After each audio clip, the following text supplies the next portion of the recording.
My Simple Horse Racing Wagering System by Eric Pearl. Let me start by stating that there is no guaranteed system when it comes to wagering on horse racing. Betting on horse racing can be nerve-wracking, extremely complex, and very expensive. Begin with the premise that any horse in a race can win. The odds, determined by the amounts bet by the public, and most of them unqualified to handicap anything, only point to the likelihood of favorites succeeding. But the horses don't know that. And just like humans, they have good and bad days. Now you can study for a long time to master the pace records, front runners, stalker, presser, closer, early speeds, bloodlines, finishing speeds, and the like, and still find yourself losing plenty of dough. But the adage, you can't see the trees from the forest, will kick in quite rapidly. No amount of AI, computer betting systems, the plethora of professional handicappers, who are more often wrong than not, can be 100% on the money. Horses are animals, mostly high-strung, with their own characters and quirks. Riders are human and make mistakes, which is easy at the speed they're going, up to some 44 miles per hour, on a 1,000-pound animal. Track conditions and weather vary, sometimes between races on the same daily card, so it's impossible to take the risk out of it. I use and believe in logical fundamentals that are faster to apply and have provided me with healthy returns over some 25,000 bets in the last 20 years of wagering on US, Canadian, and Australian tracks. When I handicap a race, I focus on the following attributes.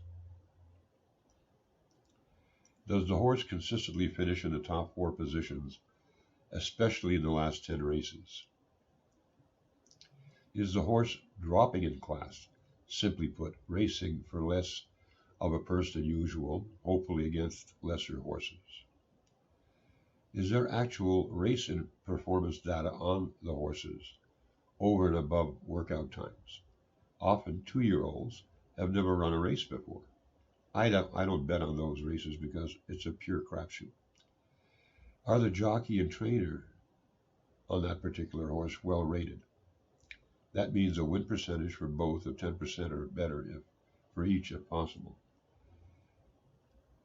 I rarely include in my wager a horse that hasn't run in the last 4 or 6 months.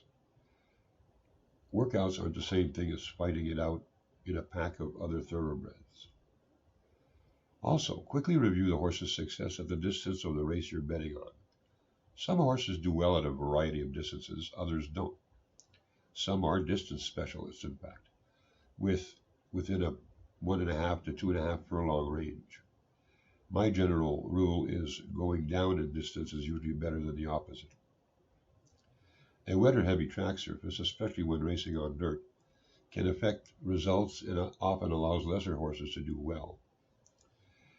This simple system allows me more time to get it right and avoid overthinking any given race. I knew it, I had that horse in my notes, but not betting on it pays nothing. I only wager using exactas and trifectas, or what are called exotics. The risk is higher, of course, but they are the only bet formats that I found return enough when you do win to cover the losses when you don't.